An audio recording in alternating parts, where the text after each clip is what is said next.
अस्सलाम वालेकुम students, I wish you all a very good health. Student आज का हमारा टॉपिक है इंतज़ामिया यानी कि एग्जेक्टिव के बारे में।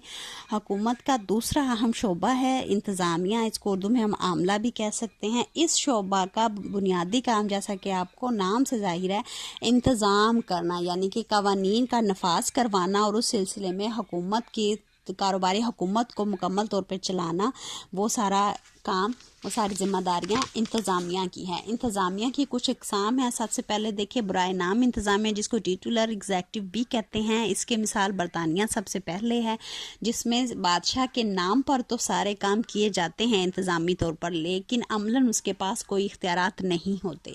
पार्लिमानी निज़ाम रखने वाले इनफैक्ट सारे ही ममालिक में सदर को इस तरह की बराए नाम इंतज़ामिया के इख्तियारात हासिल होते हैं। दूसरी अहम किस्म देखें रियल एग्जेक्टिव, हकीकी इंतज़ामिया। ये पार्लिमानी निज़ाम में हकीकी इंतज़ामिया वज़ीर आज़म और उसकी काबीना होगी। फिर प्रेसिडेंशियल एग्जेक्टिव में सारे इख्तियारात सदर के पास होंगे। सिंगल एग्जेक्टिव जिसमें एक फ़र्द को इख्तियारात हासिल हों।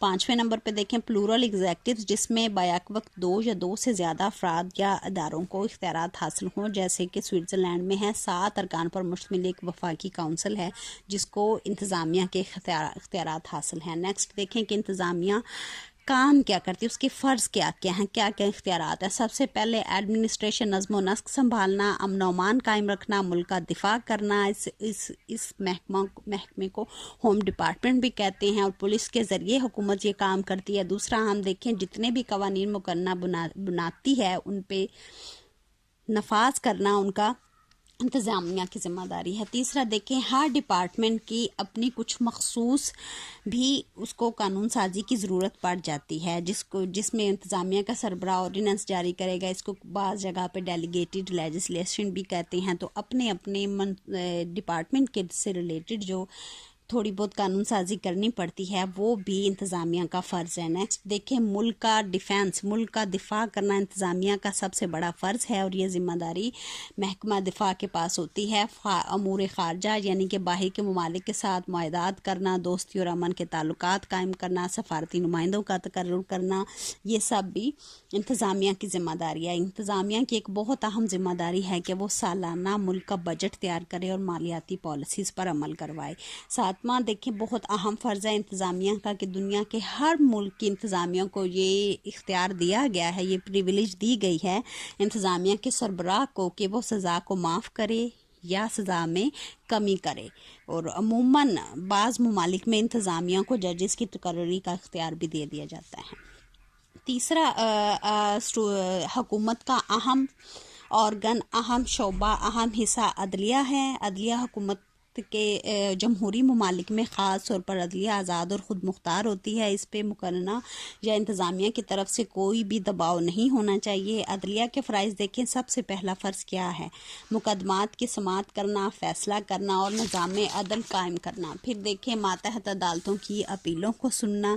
बाज़ औक़ात बहुत सारे मुकदमात ऐसे भी सामने आ जाते हैं जिनके सिलसिले में आइन या पहले से मौजूद जो कवानीन है वो मुबहिम होते हैं, यानी कि गैर वाज़िह होते हैं। तो उस सिलसिले में फिर अदलिया कानून की पूरी तशरीह करती है और इसे अदल इंसाफ कायम करती है और नए कवानीन बनाती है जिनको जजेस मेड लॉस भी कहा जाता है। वफाकी मुल्क में अमूमन दस्तूर की मुहाफ़िज़ का किरदार अदा करने के लिए अदलिया को मुंतखब किया जाता है और ऐसे ममालिक में अदलिया को ख़ास तौर पर अमेरिका में ये इख्तियार हासिल है कि अगर कोई भी कानून कांग्रेस से यानी कि मुकन्ना से ऐसा पास हो जाए जिसको अदलिया ये कह दे कि ये आइन के मुनाफी है, तो वो कानून रद्द हो जाता है, वो आइन का हिस्सा या कानून का हिस्सा नहीं बन पाता। इसको जुडिशल रिव्यू या अदालती नज़रसानी कहते हैं। फिर देखें जायदाद की निगरानी अदलिया का काम है, मातहत अदालतों की निगरानी काम है। कई बार आला हुकूमत के ओहदों पर मुश्तमिल अफराद जो हैं वो आला हुकूमत की अदालत और जजेस से मशवरे भी ले लेते हैं। मशवरा देना चाहिए, अमूमन सुप्रीम कोर्ट के जजेस मशवरा दिया करते हैं।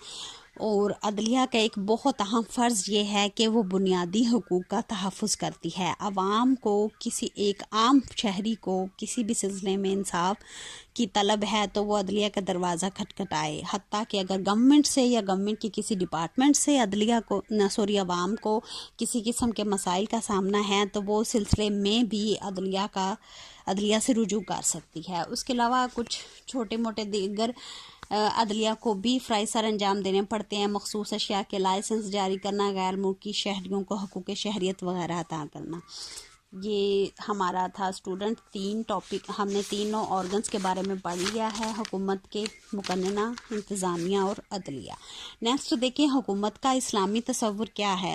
حکومت کے اسلامی تصور کی کچھ اصول ہیں، دیکھیں اسلامک لحاظ سے سب سے پہلے دیکھیں نیچر آف سوورینٹی، اقتدار اعلیٰ کی نوعیت اسلام میں مختلف ہے۔ اسلام میں اقتدار اعلیٰ اللہ تعالیٰ کے پاس ہے اور اس کی قانون سازی اس کے دیے گئے احکامات کے تحت ہی آپ کر سکتے ہیں۔ البتہ علماء اور فقہاء کو اجماع کے ذریعے اسلامی قوانین کی تشریح کرنے کا مکمل اختیار حاصل ہے۔ دیکھیں اسلام میں خلافت سے مراد یہ ہے کہ خلیفہ اسلامی ریاست کا جو سربراہ ہے وہ خدا کے نائب کی حیثیت سے اور خدا کی طرف سے دیے گئے جو اقتدار اعلیٰ ہے اس کو بطور امانت استعمال کرتا ہے، اور اس امانت کو وہ اس طرح سے استعمال کرتا ہے کہ وہ خدا کے سامنے بھی اور عوام کے سامنے بھی اکاؤنٹیبل ہے، یعنی کہ جواب دہ ہے۔ اسلامک کانسیپٹ آف گورننس میں بہت اہم جو کانسیپٹ ہے وہ ہے مجلس شورا۔ اسلام میں یہ پسند نہیں کیا گیا کہ کوئی ایک ہی فرد اس حد تک ڈکٹیٹر کی حیثیت اختیار کر لے کہ اب اس کو کوئی کسی قسم کا اس کے اوپر اکاؤنٹیبلٹی کا کوئی ادارہ نہ رہ جائے، تو اس کے لیے مجلس شورا قائم کی جاتی ہے جو نیک، متقی اور ایکسپیرینس لوگوں پر مشتمل ہوتی ہے، اور خلیفہ کو وہ مشورے دیتی ہے، جیسا کہ جدید دور میں ہم پارلیمنٹ کو دیکھتے ہیں وہ رول نبھاتی ہے۔ بنیادی اصول دیکھیں قرآن و سنت کے ہیں، آزادی ہے، عدل ہے، تقویٰ ہے، مساوات ہیں۔ ان بنیادی اصولوں پر اسلامک ریاست کو قائم ہونا چاہیے۔ اسلامی نظام معیشت میں یہ بہت اہم پوائنٹ ہے کہ دولت چند ہاتھوں میں مرتکز نہ ہو، اس کے لیے زکوٰۃ صدقہ کا کانسیپٹ ہے، اور اسلام میں رشوت، سود اس کی شدت سے ممانعت کی گئی ہے۔ اسٹوڈنٹ یہ تھا ہمارا آج کا ٹاپک۔ ہم انشاءاللہ نیکسٹ میں ہم گڈ گورننس کے بارے میں پڑھیں گے۔